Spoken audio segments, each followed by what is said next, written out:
What's up everyone, Patrick here with a new assembly video.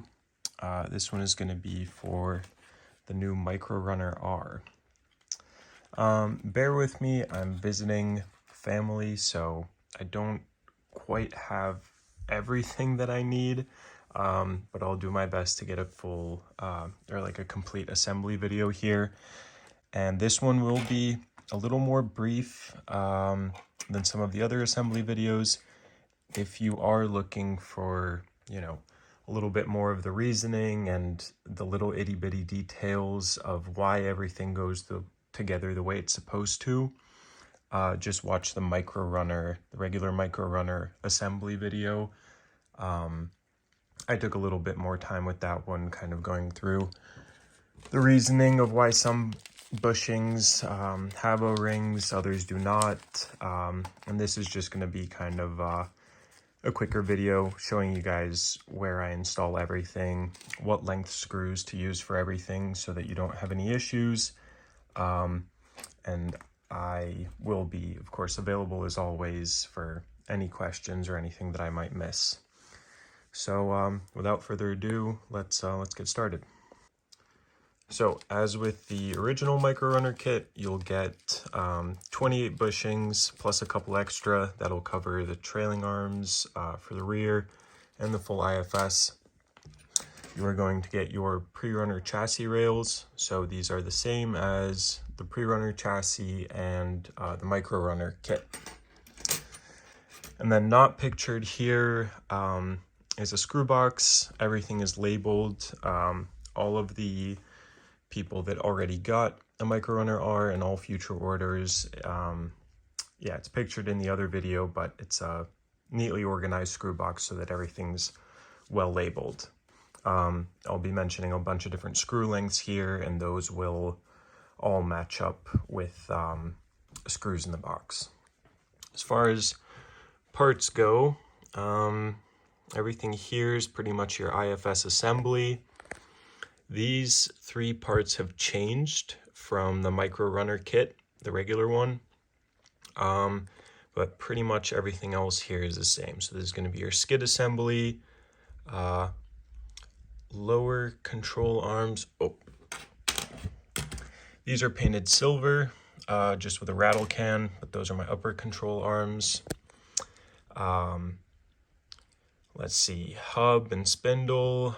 There's your swing set steering, servo mounts, tie rods, and then sway bar links. And then these are your magnet mounts. Let's see, inner fenders, skid plate sliders. These are your body mounts. And then battery tray is the tire rack and magnet mount assembly. This goes from the chassis to the tire rack, and then our upper links and trailing arms there.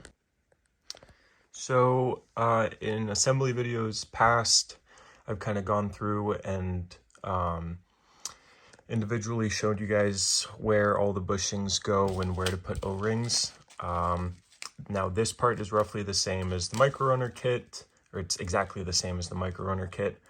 So if you want a super detailed version, check that video out. I'll have it linked in the description. For now, I'm going to install all of these just to make it a little bit easier, and then I will do a detailed rundown of where I've placed all the bushings, as well as what needs O-rings and what doesn't. Every kit up until now and in the future will come with these as spare parts. These are some tie rods and some sway bar down links for the front. That's those little ones. And yeah, these will be just in a separate baggie to keep them separated.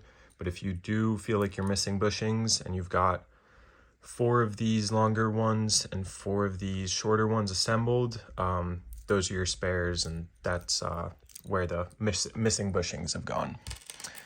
But yeah, I'll get this all assembled and then show you guys the progress that I've made. So now I've got my bushings installed.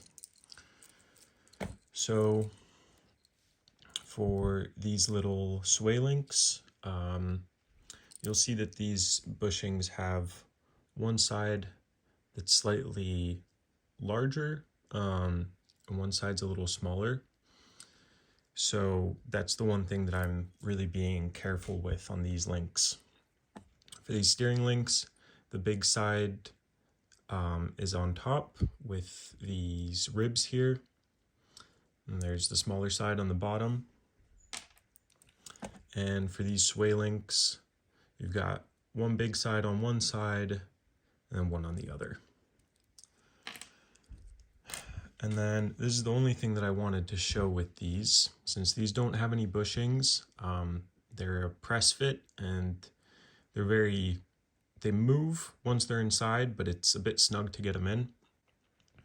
If you want, you can use your little tool for this. This is an 050 driver, or sorry, 0.05. What I do is kind of wiggle it on there, and then just kind of press it in gently, like so. If you want, you can put a socket on the other side, or kind of hold it like this with a finger on each side. But you'll feel it kind of snap into place, and then it wants to stay there. It's a little tricky to remove the driver afterwards, but there we go. And again, these do not need any O-rings. For your upper and lower control arms, these are just the plastic ones with 2 coats of silver paint on them, just like a Rust-Oleum metallic silver. Nothing more to it. You might want to sand down the inside where these bushings go, just in case there's any paint buildup. But that's how I get kind of that metal look on these. This holds really well. It doesn't affect the strength of the plastic at all. I tend to do this with the trailing arms as well, just for a better scale look. But anyways, for the upper and lower control arms, you'll see they only have rubber O-rings on the big side of the bushing, and that is facing outward. And it's the same for the top and the bottom. You can put a rubber O-ring here on the inside, but it really isn't necessary since it's being held in place like this. And it's just another thing that, adds gunk and dust and stuff like that. For my upper links and trailing arms, it's not too important which way they go. Of course, this is how it's going to mount to the chassis, to the inside like so. So I like to put the bigger side there so that there's no risk of the link slipping off of the ball bushing. And then the same goes for the rear where it mounts to the axle. These have rubber O-rings on all sides, and same for the lower control arms. And then finally, the few links that we need for our swing set steering assembly. These have rubber O-rings all the way around. Again, this isn't too important which direction they're going. For these little links, I like to have the big side, let's see if that'll focus, on the side where that little downslope is. So yeah, there's the big side. And then for this link here, since the servo horn will sit here, and then this will mount to a piece right there, I have the big side kind of on the inside here, and the big side on the inside here. This link only moves side to side, so there's no major risk with this, but yeah, O-rings all around just to keep these bushings in place. Now that we have all our bushings installed, we can get started assembling the rest of the kit. So I'll start here with my knuckles and my spindles, using a 5mm screw on the top and on the bottom. I'm going to do this for both sides, and I'm just looking for the screw to be flush with the top of the hub there. With our hubs and spindles assembled, again, you can see those 5mm screws just flush against the top. You'll feel a little bit of resistance when turning this, but that'll go away within the first few drives. With a lot of these parts, they might, you'll feel a little bit of snugness and a little bit of friction, but that's just so that once you've gotten a few drives on it, everything's not loose and all over the place, but it's as snug as you want it. For our next pieces to assemble, we're going to grab these 3 pieces of the center skid. This right here, you'll see the 3 holes in the front. That will slot in like so. And you can use one 5.5mm screw up front there. And then back here, you'll use 2 5.5mm screws and thread them in through the bottom. And just keep in mind that this goes in at a bit of an angle. You don't want to screw these screws just straight in. And yeah, you'll see when you line up the holes, the screws will find their path, but just something to be aware of. So with this skid assembled, again, it was the 3 5.5mm screws. I will now install my lower control arms, and then we'll move on to the steering. For my lower control arms, it doesn't really matter which way they go. I like to keep this thinner part facing forward. You'll see this one slightly thicker towards the back, and that just gives me easy access to insert the screw here that holds the shock. So these will kind of slot into place there, and I will use 2 12mm screws through the front there, and then 2 10mm screws for the back, and those will sit as such. So now I've got my lower control arms installed, and now is going to be the best time to install your front sway bar. I won't be installing one on this, but just to show you guys how I've got this one set up. You'll see there's like a millimeter or 2 on either side that helps the sway bar move a little more freely. And then from the head-on angle, you'll see that the sway bar, let me see if I can point. The sway bar will actually mount to the outside of that little link in there. Same on this side. The sway bar is just on the outside with that little link on the inside. For our little sway bar links, again, this is where you're going to want that bigger face towards the outside, and then using 1 8mm screw on either side, you attach it there with the sway bar on the outside here. And yeah, this is the best time to kind of line everything up, make sure everything's tight. You got some Loctite on there. And from here, for now, I'll just attach these little links here, and then we'll move on to the steering. So this is, like I said, the best point to attach your sway bar. You can always attach it later on, but this is nice and easy this way. And again, these links would kind of be straight up and down with the bar running through here and the arms up here. And remember, those sway bar arms will go on the outside of these links. Next, we'll move on to our little steering assembly. So for this piece here, it doesn't matter if, which way it's going. Just remember that this hole is where your link for the servo will go, and you'll just have to make note of that, and you can swap the servo, upside down or facing left or right. So it really doesn't matter too much which side this goes on. I try to orient it like you would a servo on, a stock SCX24 axle. Let's see. So I'm going to use 2 12mm screws. You'll feel that they just slide in through there. then they will go through this link. So you'll want these, these channels here facing upwards. And then this is going to be the last link. This is going to get attached with this little slope facing downward.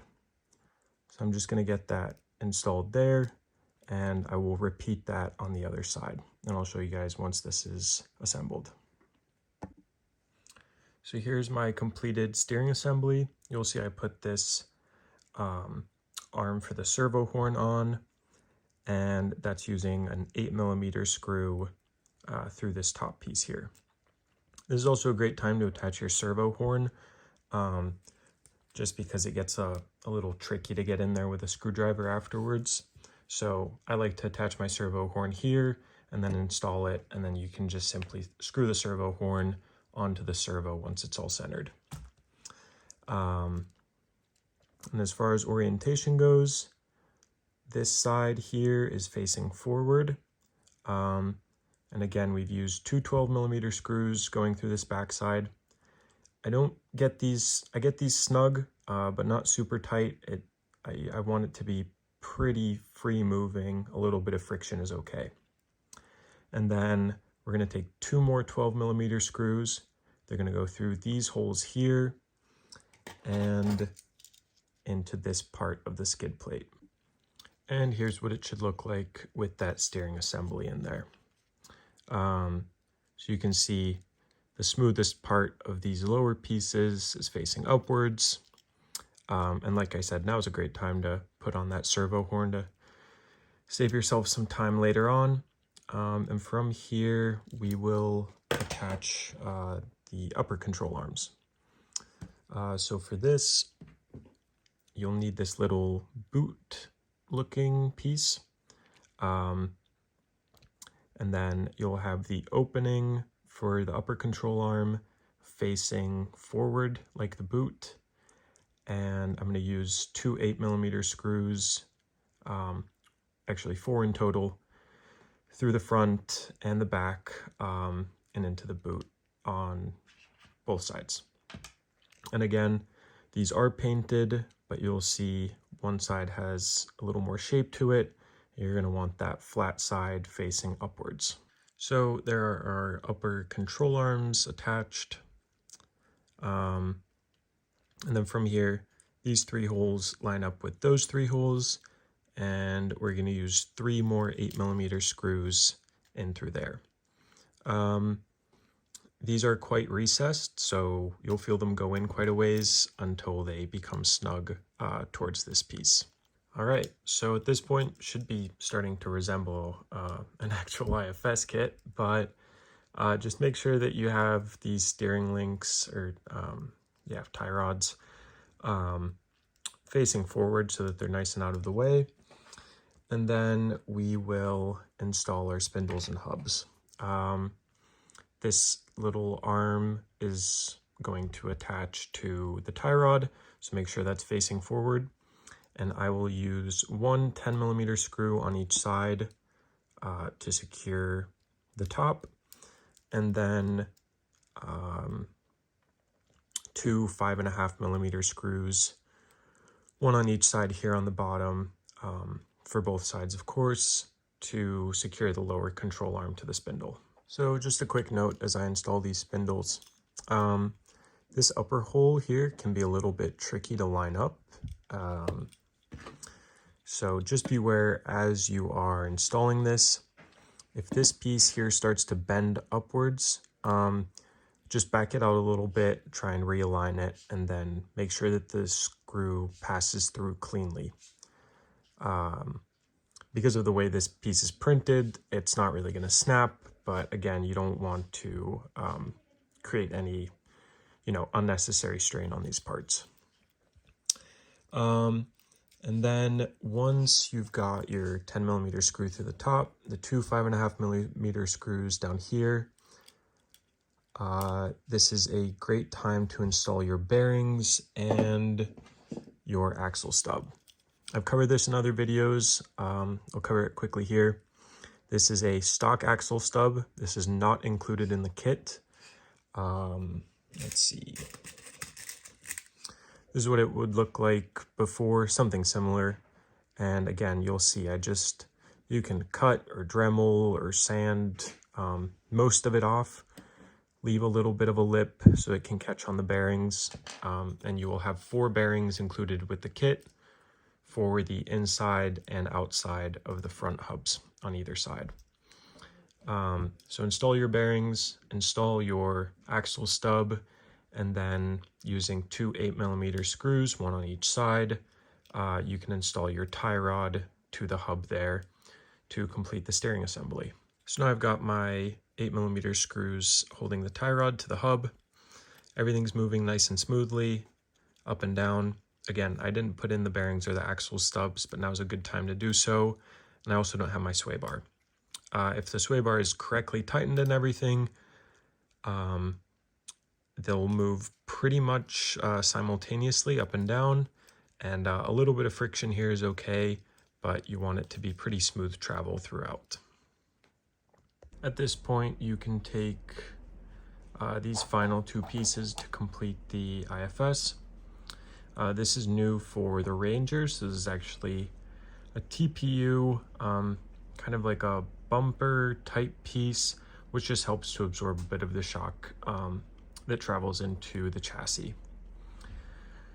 So you'll see one side has a bit of a texture to it. It's the narrower side. This bottom piece is wider here. And then this will line up with the smooth part here, and it all mounts to the front of the IFS here. I'll use 1 12mm screw on each side, and then we'll move on to the skid plate back here. This is what it'll look like once you have that bumper on. And again, this has got kind of a bit of a backward slope there that matches up to the body. From here, we can attach the IFS assembly to our skid plate and use 2 10mm screws, 1 on either side, through that front hole on the skid plate to attach the IFS skid to the skid here. This is what it should look like at this point. And now we can grab our sliders here, or floorboards, or whatever you want to call them, and our chassis rails. You'll notice these ones have some blemishes. That's why I grabbed them as personal ones. And using 2 8mm screws on these 2 outer holes, these will line up with the chassis as such. You'll notice that this bottom contour lines up, so there shouldn't be any doubt as to where these go. But again, 1 8mm screw through the front and 1 through the rear hole. You're going to leave this middle hole empty, and then let's see, where'd I put that?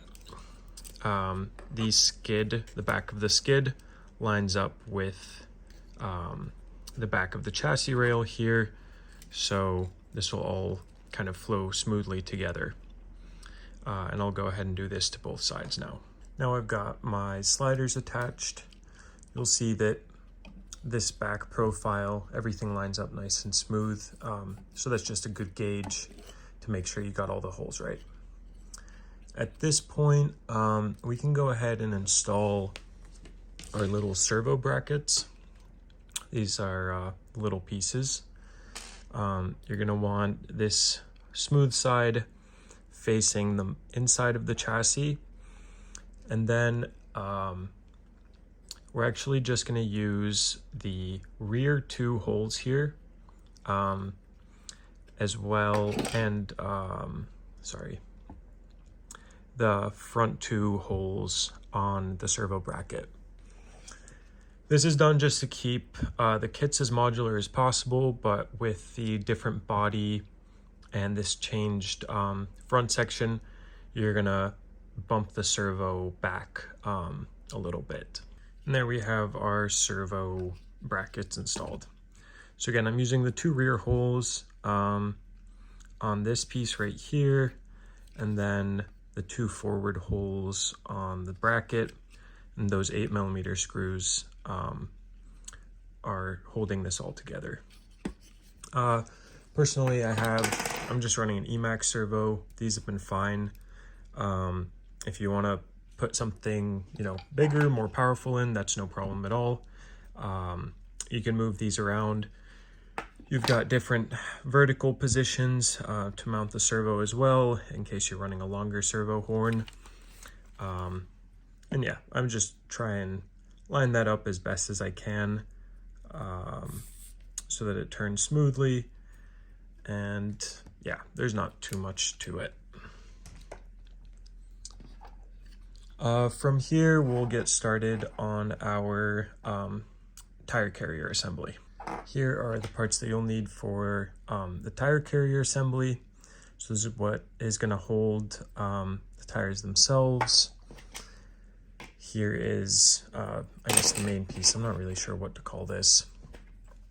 These pieces attach here and connect to the chassis, and then these are going to be your mag mounts. I'd suggest that you get started with these 2 pieces and run 2 8mm screws on each side, so 4 in total, and that'll connect all of this together. At this point, you can use 4 more 8mm screws. They'll pass through the bottom. The head will sit kind of flush here and attach these magnet mounts. You kind of want that bucket for the magnet facing outwards. And I'll do this on both sides. And then for the final piece for the tire carrier back here, you're gonna have my logo just facing forward, so not visible from the back. And then you're gonna use 4 5mm screws through the bottom there.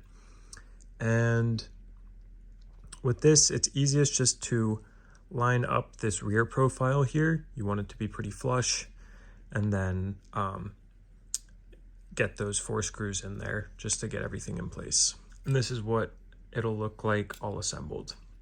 There will be 2 of these screws in your little screw box, and they will thread in here and hold your tires in place. That's an M 2.5 bit, so it's a little bigger, but it comes with all these kits and stuff, so you guys should have that around. With this, it kind of slots into the chassis. You'll see there's a groove on the outside here that matches the profile of the chassis. This may take a little bit of force. It's definitely a snug fit, which is what I wanted. But you'll see I kind of push that into place, and those holes will line up. And I'm going to use 2 5mm screws, 1 on each side. Doesn't matter which holes you use here. I like to use the furthest back and the furthest forward, and that will connect it all solidly to the chassis. At this point, we are getting pretty close to wrapping up the kit, actually. This is a great time to, mock up your motor, your other electronics. There's plenty of space here. I'm running, this is a Furatech Paso ESC, but it's about the same size as a Lizard Pro, bigger than a Python. And then this Radiolink R6 FG. So this is also, as far as a micro receiver goes, it is pretty decent sized. And yeah, just a good time to lay out those electronics. The next thing that we'll do here is we'll attach our inner fenders. So these inner fenders here, they'll actually sit on the inside of the chassis as such. And then if you want to, there's some 3.6mm screws included. You can use those here. Personally, I just run 2 5.5mm screws, of course one on mirroring it on the other side, but they will thread through this piece, through the chassis, and I'm going to use the holes kind of as far forward as I can go. And now I have my inner fenders installed. And then this, of course, is where the magnets are going to go. From here, we can, actually, it'll be easiest to install your rear upper links. For a starting position, I would go with that kind of middle hole there, or the middle upper hole right there. And for that, I will use an 8mm screw on either side with a little nut on the inside, and also those nuts will be included in the screw box. For the rear uppers, you're going to want that this bend facing downward to fit the battery as low as possible, and then make sure you get a little bit of Loctite on those nuts in there so that they don't rattle loose. For the trailing arms, the SCX24 trailing arms come standard with this kit. They will be oriented like this with the bump on the outside. If you have the TRX4M trailing arms, you're going to want to orient them the opposite way. And regardless, this last hole here in the middle will fit a 12mm screw, and that will lock these trailing arms in place. At this point, you should really just have these pieces left, as well as your battery tray. This is a newer style of battery tray. You'll also have a Velcro strap in the kit that passes through those two eyelets. And then you'll notice that there are 3 mounting positions on here. And then this hole back here will line up with those holes there. Use some 5mm screws to secure this in place. You can use longer ones if you have them around, but I included 5mm ones. And I like to kind of butt this all the way back, but that's why you have those different mounting positions here. You're going to use the top of this slot and just choose if you want it all the way back, in the middle, or in the forward position. Again, I would recommend kind of going all the way back to get more weight over the rear axle, but this is up to you and how much space you have with your transmission and which way your motor's facing. So I have my 4 5mm screws there, and then I don't know if I can't remember if I mentioned this earlier, but the reason for this split right here is if you want to use any of the lower shock mounting options, you can just cut with some flush cut pliers or something here, and it'll split along the layer line for a nice clean cut, and you don't need to worry about it damaging anything back here. Otherwise, these just help to keep the battery a little bit more snug in place. And with the chassis and all these parts assembled, the last thing will be the body. Yours will come unpainted. This I just did, some simple masking tape. These are some stickers that I cut, and just a white and black theme. Let's see. So I'm using 4 8mm screws up front, from back to front. And those just, this is a nice thick connection, so you don't need anything more. For the rears, I'm using 10mm screws from back to front. And then in the screw box, you'll have some little hex nuts, and those can get just pressed in here. I use some pliers and just press it in like so. It's a snug fit, but not too tight where you should be really struggling with it. And then from there, you'll see how that outer contour there kind of matches the body. Loose screw there. And those nuts are in there and just hold everything super firmly in place. And then magnets, I didn't mention this earlier, but magnets are included with the kit, but you will need to glue them yourself. So there are 12 magnets. Let's see, I can show you here. So 2 in the back, 2 on the sliders or floorboards, and then 2 up front.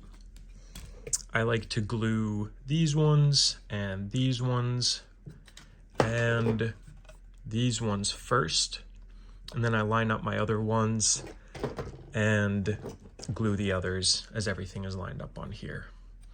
I'd recommend that you add your axles, add your tires. It makes everything much easier to line up.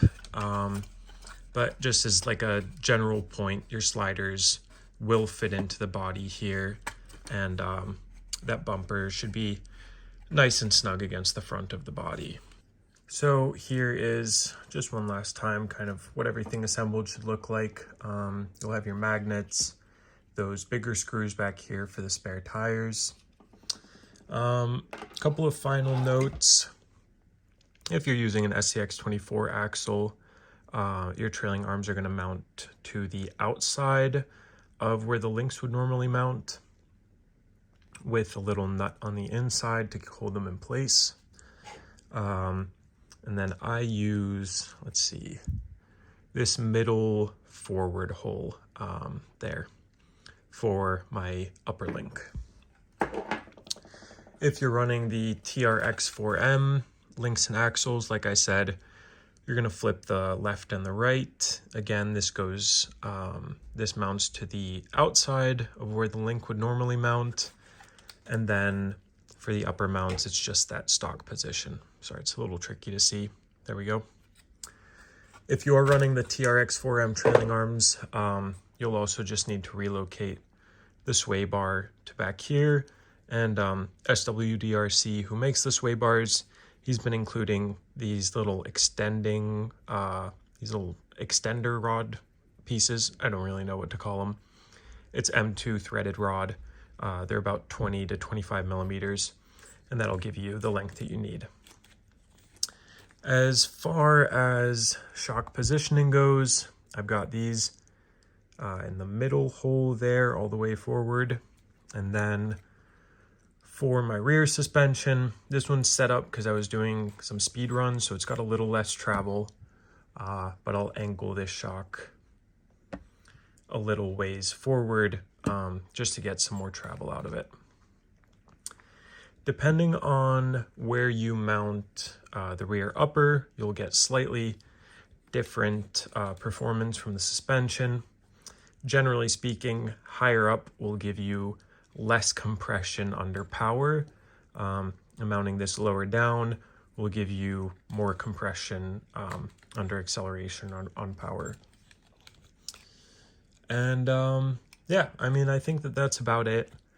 I do have a parts list. All my parts recommendations is in the Etsy link, as well as, I've got my build breakdown of the Microrunner. This is the Microrunner R. I've got that build breakdown though, just detailing what parts I've got and everything. I am waiting for some TRX4M gears for this. And once I get those, I hope to do another build breakdown of this. Just running through all the gearing that I've chosen, the way I've got everything set up. But I think that about wraps it up for today's video. When this video comes out, the shop will be closed. I will be opening up again mid-August. But in the meantime, please reach out via Instagram or drop a comment below. And yeah, I'm always happy to chat about these. Thank you guys so much for watching. Thank you guys so much for all of the support this spring. I'm really liking seeing these kits come together, both the Microrunner and the Microrunner R. So yeah, lots more to come. Thank you guys.